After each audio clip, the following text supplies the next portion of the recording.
예, 그러면 지난 시간에 우리가 D형불에 관해서 학습을 했고, 이번 시간에는 꿀벌에 관해서 설명을 드리겠습니다. 이 꿀벌은 시골에 가면은 대체적으로 조금 선도 농가를 할까요? 약간 젊으신 분들, 물론 연세 드신 분들도 그러긴 하지만 과거에는 집에서 꿀벌을 많이 키웠습니다. 그렇다고 해서 뭐 100통, 200통이 아니고 보통 5통, 10통이 이내로 가정에서 이제 섭취하기 위한, 또 이웃에 간단히 판매하기도 합니다만, 이런 식으로 해서 꿀벌을 키우곤 했습니다.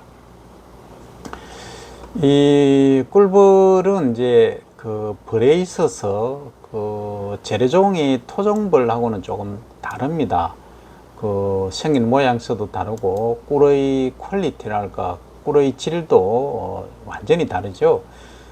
토종벌은 주로 이제 산이라든지 이런 약간 이제 완전히 시골에 가야 채취가 가능하죠. 자연산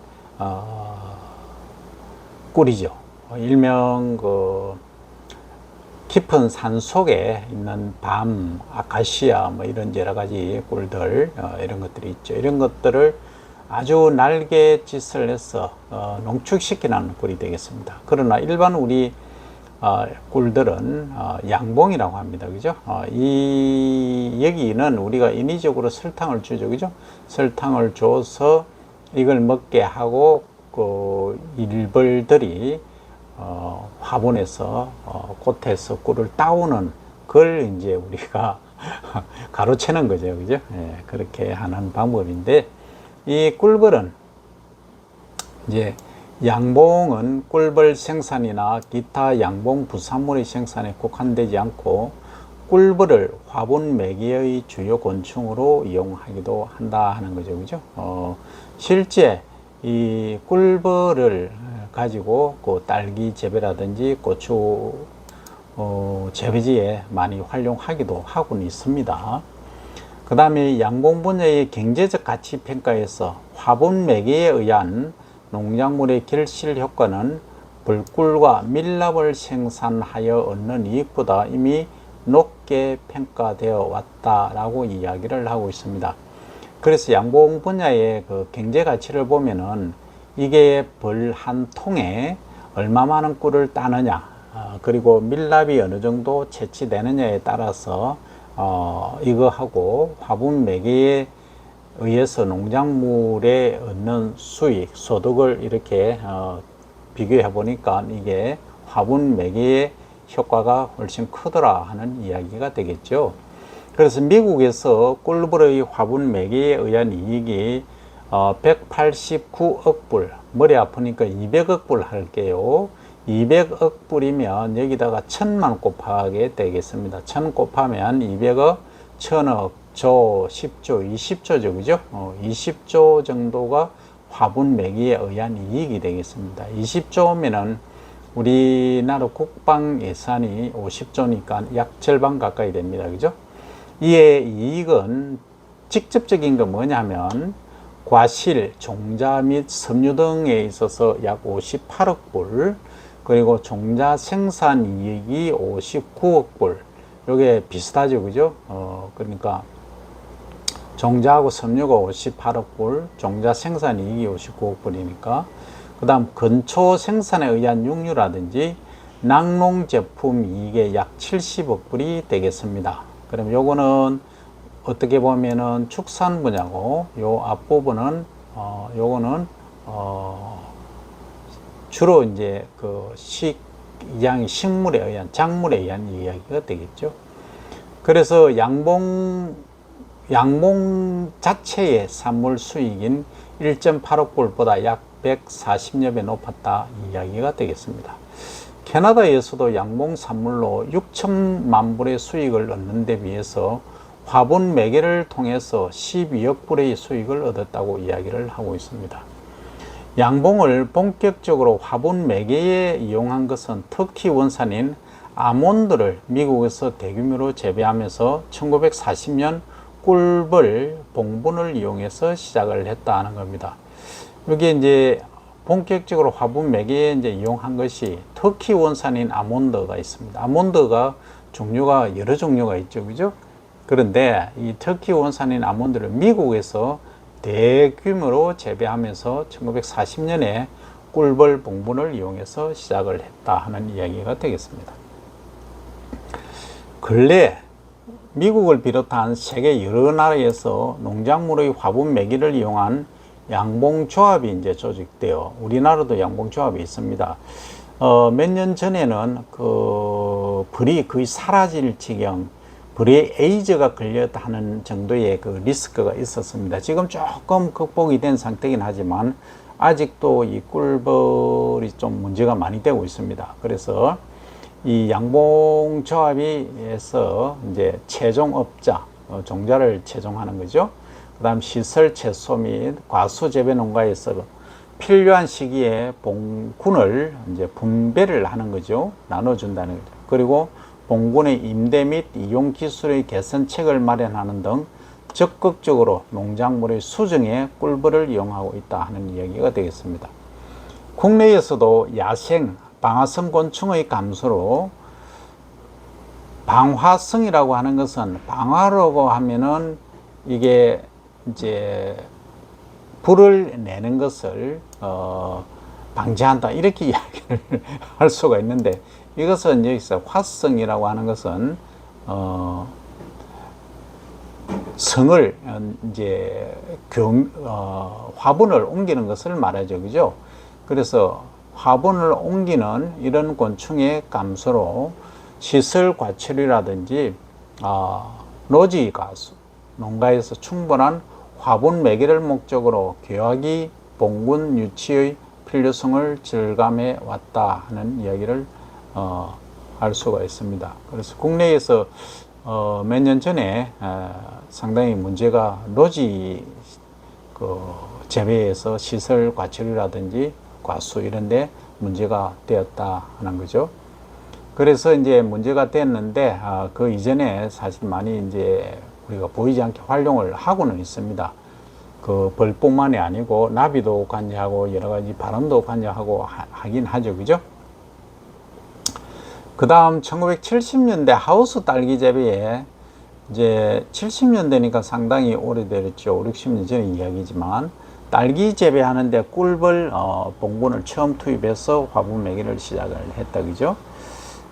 그리고 2008년에 정등이 발표한 내용에 보면 국내 주요 과수 및 채소 재배자의 연 생산액은 약 12조 원입니다.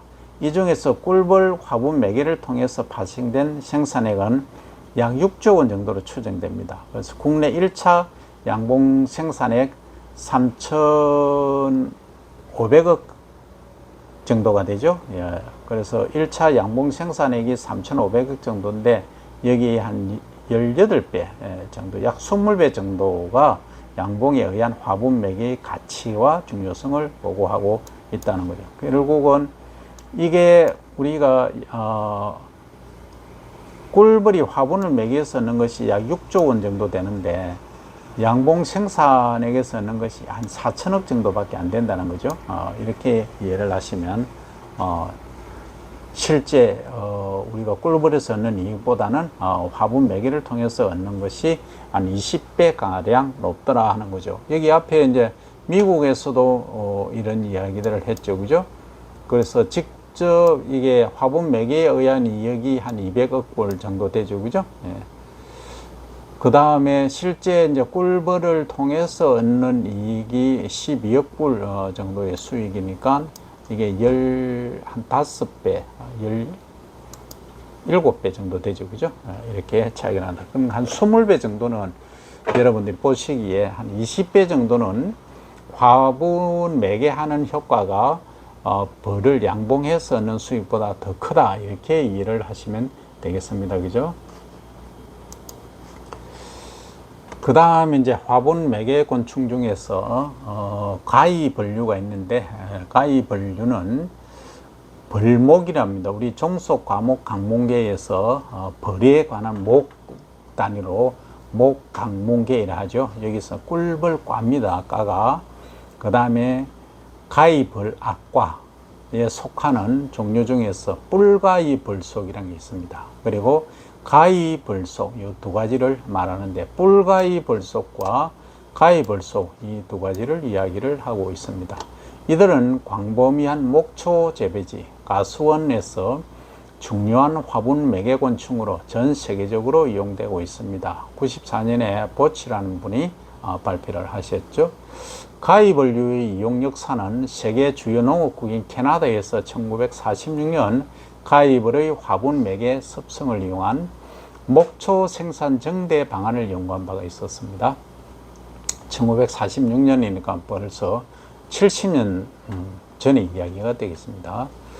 미국에서도 1960년대부터 가이벌을 과수 재배뿐만 아니라 특히 알팔파, 목초에 이왕하면은 우리가 알팔파라고 이야기합니다. 우리가 목초 하면은 그 화분과와 둑과가 있는데, 둑과에서는 당연히 알팔파입니다. 이 뿌리의 깊이가 1.5m, 6m까지 내려가죠. 그죠? 이게 목초의 이왕이라 부릴 정도로 담백가도 높고 상당히 잘 자랍니다. 이 목초 생산에도 화분 매개곤충으로 이용할 수 있도록 실용하였다는 겁니다. 또한 시설 재배 채소 작물의 수분 효과 향상을 위해서도 가이벌 대량 사육이 덴마크에서 1967년부터 본격적으로 이루어졌으니까 벌써 이것도 한 60년의 역사를 가지고 있죠. 한편 이웃나라 일본에서도 과수 재배 중에서 특히 사과의 수분 작용에 적합하도록 개발을 했습니다. 그래서 이미 1940년에 머리뿔 가이벌을 아오모리현, 일본의 현 중에 하나죠. 현은 우리의 도라고 보시면 됩니다. 도보다는 조금 사이즈가 적을 수도 있지만 아오모리 저 북쪽에 있죠. 홋카이도 밑에 아오모리 니가타, 이 북쪽입니다. 여기에 사과원에서 처음으로 사용하기 시작했고, 최근 일부 중부와 북부를 중심으로 사과를 비롯하여 단벗지, 베리죠, 그죠? 벗지 하면은 우리가 그 봄에 피는 꽃이 있죠. 벚나무, 벚꽃이라고 하죠. 이것의 열매, 이 베리를 말합니다. 그 다음에 근자매 그 화분 매개곤충으로 또 이용을 하고 있다, 그죠? 더욱이 배라든지 블루베리, 그리고 노지 가수 이외에 시설 딸기라든지 멜론, 시설 수박 등의 시설 재배 작물에서 이용법이 연구되고 있고, 중국에서는 1987년 거의 50년 가까이 전에 일본으로부터 머리뿔 가이벌을 도입한 후, 50년이 아니고 40년 전이죠. 머리뿔 가이벌을 도입한 이후에 하북과 산동 지방의 사과 재배지에 주로 방사해서 실용화에 성공했다. 결국은 이 사과 재배지에 많이 하고 있죠.